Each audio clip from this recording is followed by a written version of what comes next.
L'idée que nos recherches puissent être utiles à terme pour les patients, ça c'est ce qui me fait lever le matin, ça c'est sûr.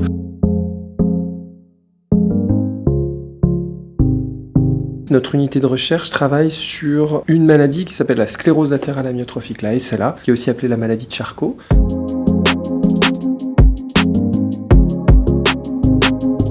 C'est une maladie neurologique, neurodégénérative, une paralysie progressive.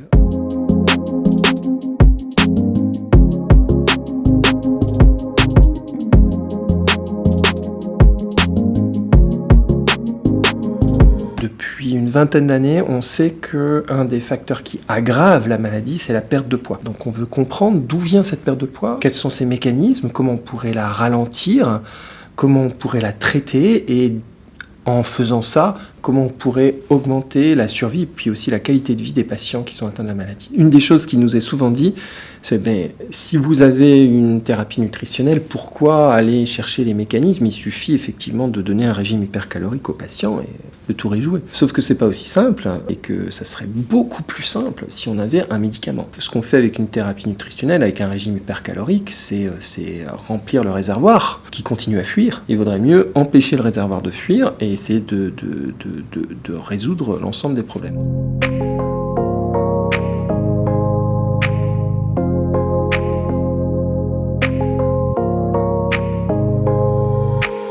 C'est ça l'objectif du projet, c'est d'arriver à comprendre le réseau de neurones qui est atteint au cours de la SLA et qui va provoquer la perte de poids. Même si c'est des recherches fondamentales, on sait qu'elles vont être importantes pour comprendre la maladie, et puis derrière, si elles permettent de comprendre la maladie, elles vont permettre de la traiter, ou en tout cas, l'objectif, même si c'est des maladies comme la SLA qui sont tellement dévastatrices, c'est d'améliorer le sort de ces patients.